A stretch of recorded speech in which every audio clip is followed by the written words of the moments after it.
Hello, everybody. My name is Nathan Rummage. I was born in Bratislava, Slovakia, and lived there until I was 4, and then moved to the States, um, where I lived in various parts of the country for a bunch of different years. I'm one of 8. I have 2 brothers and 5 sisters, most of them living in South Carolina, and I am currently living in Rochester, New York, where I went to school and I'm now working as a project manager for a local tech company. Good, good. How is this virus thing going? Oh man, it's weird. It feels like we're in a new normal, and we don't know how long the normal is going to last. But we got to do the best we can while we're in it. Oh yeah, yeah. How is it affecting your job, family, relationship? Well, I'm blessed that I'm still able to work. I work as a project manager for a tech company here in Rochester, so we've been able to stay active, stay working. So that's really fortunate.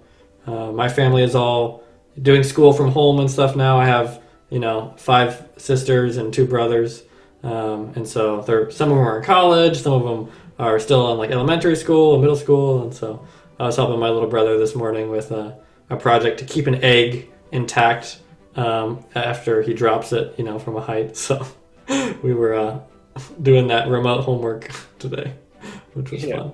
yeah. That's kind of cool. I'm glad you're in good spirit. It's been it's been strange, working from home is something I Hmm. never expected gonna be like this. And at first, it was fun because you were home, but then you get old quickly, right? Yeah, Yep. but I'm glad we know some people like lose their jobs. Some people like we have people that died from this, so Right. it is a serious thing. So we also I gonna take this occasion to thank all the people out there, you know, fighting the virus in the front line. We have truck drivers, grocery workers, all doing like risking their lives, right, to so we can stay home and Yeah. save our lives. Well, now, so but I remember in college you were so good at like you were just so good at managing money. You were so good at like you control your finances and all that. But I and you don't even talk about it. It just came natural to you bringing lunch every day at work and at school. And I never understood why we were doing that. Right? So can you tell me more about those kind of things you used to do in college Hmm. and why you were doing them? Well, I don't know if I'd say it came naturally to me, but yeah, I did make an effort to, do what I could to save money where I could. I would bring lunches to work to school every day. I would try to, like cook in the evening and then bring it for lunch the next day. I would keep track of, where I was spending and how much I was spending, and try to, monitor that and keep it limited. I was working while I was studying, so at some point, I think at one point I had like 2 jobs that I was doing and school and all that kind of stuff. Other times, I think I was just able to get away with one job and schoolwork. But yeah, I mean, I would say I didn't really like by the time I got into college, I was starting to think about money a little bit more, um, but it was still just a bit more or less trying to make ends meet and make sure that my bank account stayed a little bit above zero. Yeah, yeah. What you're saying is like you making it sound like you didn't have a choice. Is it because you came from a humble family where you didn't have you didn't have financial help, or you just chose to do it that way? Yeah, well, like I mentioned, I have 7 siblings, so there's 8 of us. So there's not Whoa, exactly lots of money like going a around. family there. Yeah, with so many kids, you gotta live frugal. So yeah, we didn't have that much growing up. We went through different seasons of life, but there was not money in abundance, and you had to, yeah. I was very aware growing up that I couldn't just go ask mom or dad for more money for something, and so there were days in high school where I would be scavenging around for some quarters to be able to buy ramen noodles with at lunch and stuff like that. Um, But yeah, so I think I came from like my family background a bit, um, geared me towards being very aware of finances and not taking it for granted. Yeah. So as you know, the reason I am trying to do this interview and skip questions, and I want to bring awareness about money management, personal finance in my community, and the immigrant in general, like how important it is to talk about money, how important it is to manage your money, how important it is to keep, to try to save and keep your money. So you grew up here, right? You didn't come from uh, overseas. You were born and raised here. How do you think about money in general? Well, I mean, I actually wasn't born here, but I was, yes, I was raised here.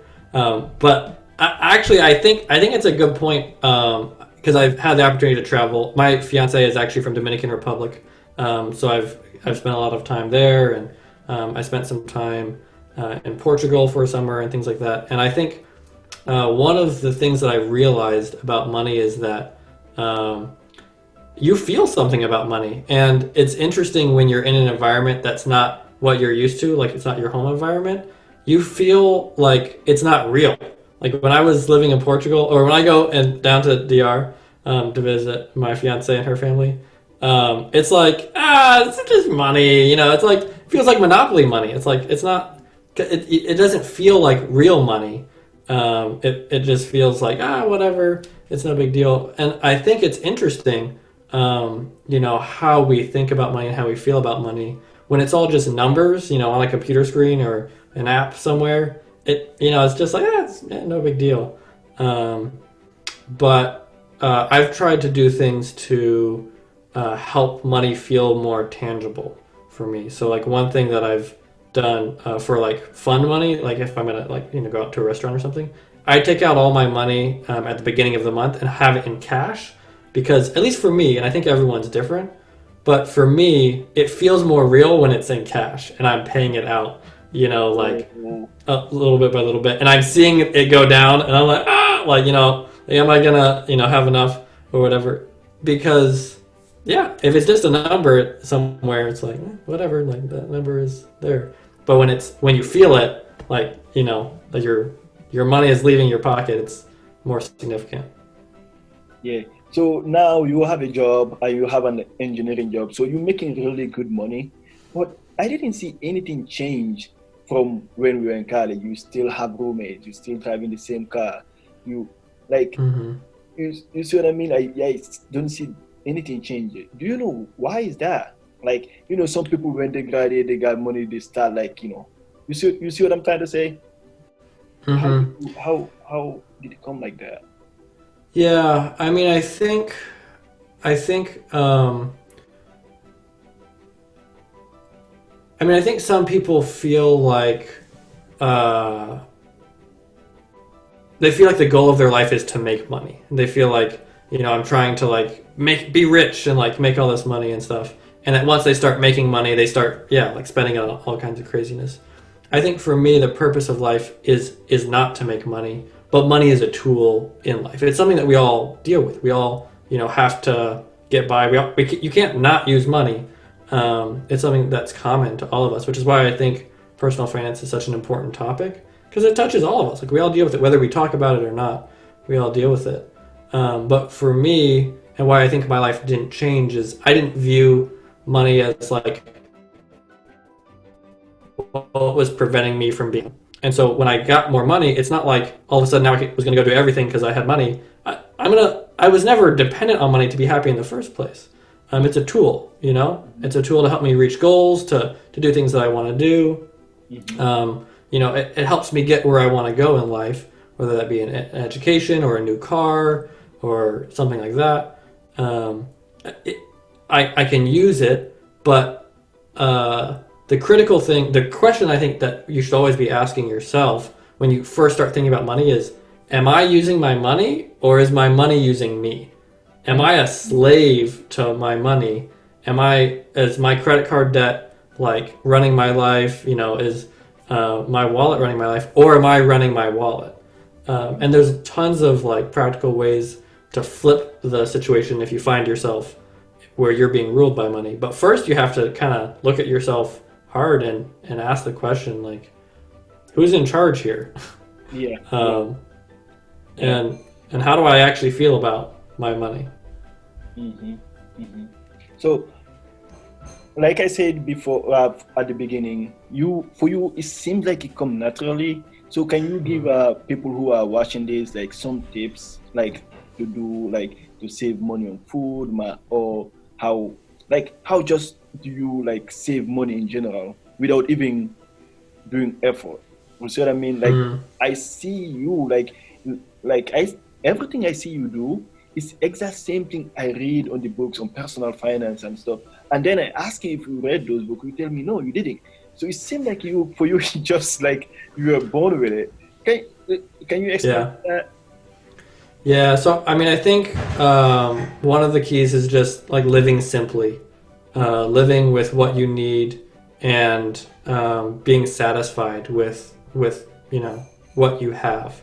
And there's nothing wrong with buying things and getting stuff like there's nothing wrong with that, but being satisfied with where you're at and what you have allows you to then live within your means. And then once you kind of are able to live within your means and you're able to bring down, because I don't know where someone might be at in terms of their spending. It's important to understand that first, like how much money am I spending on groceries, how much money am I spending on gas, and then you want to try to bring your spending down below your income if possible. And now is a crazy time, right? A lot of people, like, maybe don't have a job anymore, like they just lost their job and were relying on unemployment, and so it's definitely tricky today. But I think the goal is you want to be able to look at your lifestyle and see what where can I save? Where can I like you mentioned, I'm living with roommates. I could live on my own, and that'd be a lot more expensive, or I could live with a couple of roommates and save some money there. Eating in more, What do you you know, mean? like cooking, like shopping and cooking, as opposed to like going out Mm. and ordering food. Like, what things in your lifestyle are are can you bring to a place where you're able to save money? So I eat in a lot. I don't like go to the movies all the time and stuff like that. So I try to like keep my. But at the same time, like, so you want to do that, but then you don't want to become like Scrooge or whatever, right? Yeah, you So know. I think it's important to build into your mentality and your strategy for saving money Mm. ways to have fun and like At the same time. Yeah. yeah, and like build in ways to treat yourself and have those moments where you go out and have fun. Give yourself like some spending money to hang out with people. Otherwise, you're going to be miserable. Yeah. So you want to be practical. And for me, what I discovered is if I can break up what I'm saving for, if I hmm can have a category for short-term goals, a category for which is things like I want to buy a new computer or something. I want to buy a new phone, or like medium-term goals, like I want to buy a car in a year or two or something, and then long-term goals like retirement and whatever. If you can start to begin to separate those out and save towards each one in its own bucket, it becomes more manageable, and you can think of it a little easier instead of just like one big pot that you're saving into. Interesting. So, thank you, Nathan. And if you have one word of advice or something you wanted to tell the audience that I forgot about, just one thing, you don't want to overwhelm them, one thing that you think is really important, then someone need to start doing now or thinking about now. I think if I could leave people with one thing, it's to not be afraid of personal finance, to not be afraid to talk about money. I think that it's super important to be willing to have conversations with those around you about money and begin to bring it up. And don't let it be a stigma, don't let it be something that seems scary or intimidating. because finance is not rocket science. It's something that anyone can do, anyone can learn, and the more that you talk about it, the more you learn, and the more you can make progress in a positive direction. Thank you. Thanks, Cherno.